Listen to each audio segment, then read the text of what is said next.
बहुत समय पहले की बात है। एक राज्य में बड़े धूमधाम से राजा की बेटी का विवाह होने वाला था। महल चारों ओर से सजाया गया था। ढोल नगाड़ों की गूंज और शहनाइयों की मधुर धुन से वातावरण आनंदमय हो उठा था। इस शुभ अवसर पर रानी ने अपनी बहन को संदेश भेजा, मेरे घर आओ, साथ बैठकर भोजन करो। तभी एक दूत आमंत्रण पत्र लेकर दूर जंगल में स्थित आरशी पत्नी की साधारण झोपड़ी तक पहुंचता है। मेरी बहन का संदेशा आया है, उनके यहाँ भोजन करने चलना है। रहने दे भगवान, अपने से बड़े के बीच में नहीं जाना चाहिए। पत्नी जोर देकर ऋषि से पुनः आग्रह करती है। भगवान, तू समझ क्यों नहीं रही? अरे सुन, मैं तुझे एक कहानी सुनाता हूँ। तपते रेगिस्तान में एक ऊंट मर गया। उसकी लाश रेत पर पड़ी रही। तभी एक गीदड़ वहां आ पहुंचा। उसने ऊंट का शरीर देखा और अंदर घुस गया। अंदर उसे भरपूर भोजन मिला। वह खाते खाते इतना मोटा हो गया कि बाहर निकलने की कोशिश की, पर फंस गया। ऊंट की खाल धीरे धीरे सूखकर पत्थर जैसी सख्त हो गई। गीदड़ चाहकर भी बाहर ना आ सका। दिन बीतते गए, धूप तपती रही, गीदड़ अंदर कैद रहा। आखिर बरसात आई। पानी से ऊंट की खाल नरम हुई। गीदड़ ने पूरी ताकत लगाई और तरह बाहर निकल आया। तभी उसके साथी गीदड़ ने हंसकर पूछा, अरे दोस्त, इतने दिन कहाँ गायब था? दिखाई ही नहीं दिया। कहाँ जाता? अंदर ही फंस गया था। भाई, आज एक बात समझ आई, अपने से बड़े के बीच में कभी नहीं जाना चाहिए। ऋषि ने बहुत समझाया, पर पत्नी अपनी जिद पर अड़ी रही।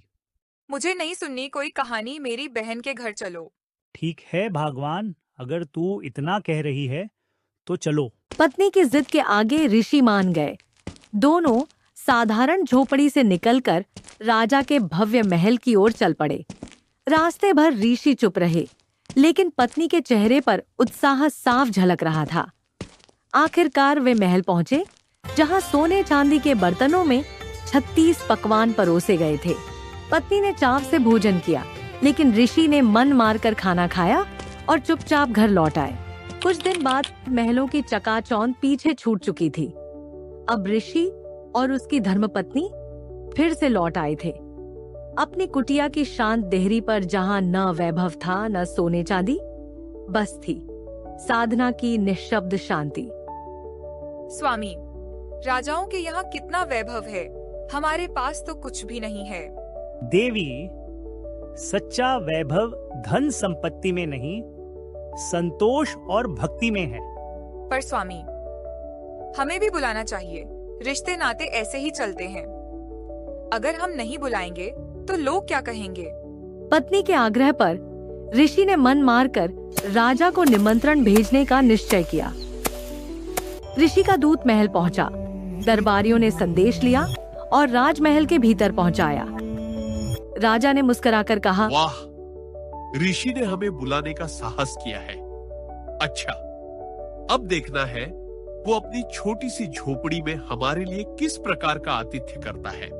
राजा ने घमंड से कहा, अब उस ऋषि को नीचा दिखाऊंगा। हजारों सैनिकों संग चलूंगा।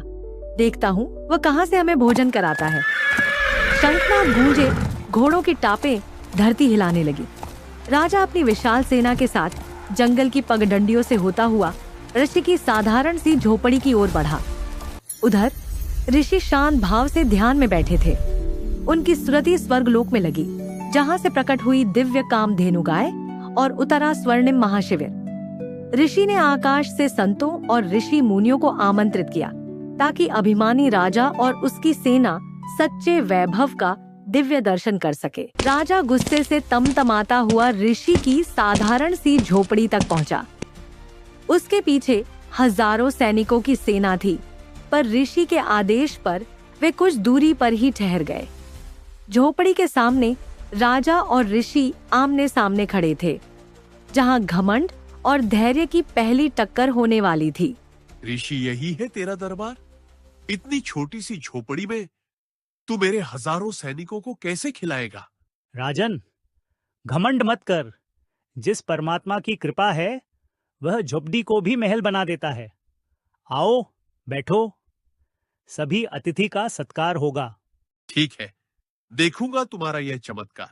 राजन, तुम्हें और तुम्हारी सेना को ऐसा सत्कार मिलेगा जो तुम्हारे महल में भी नहीं मिला होगा। स्वागत है राजन। हे कामधेनु माता, राजा और उसकी विशाल सेना के लिए भोजन की व्यवस्था करो। क्षण भर में उस साधारण सी झोपड़ी के आंगन में स्वर्णिम थालियां सज गईं। सैकड़ों व्यंजन प्रकट हुए और पूरा मैदान भोज स्थल बन गया। सैनिक और जन सामान्य सब तृप्त होकर भोजन करने लगे।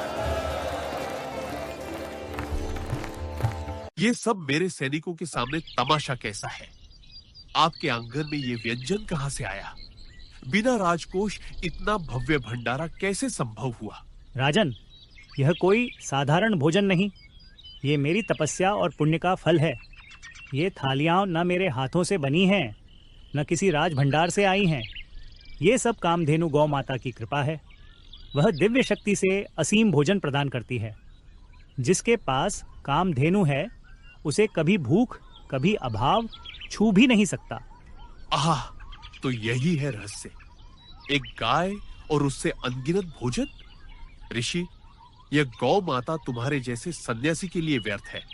राज्य की जनता भूखी है, युद्ध के लिए अनाज चाहिए। अब यह गाय मेरे राज भंडार की शोभा बनेगी। सैनिकों, कामधेनु को पकड़ लो। अब यह गाय तुम्हारे राजा की होगी। राजन, ठहरो।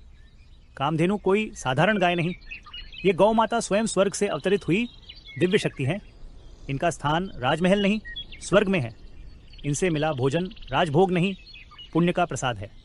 यदि तुम लोभवश गौ माता को छीनोगे तो याद रखना, गौ माता का अपमान किसी भी साम्राज्य को नष्ट कर सकता है।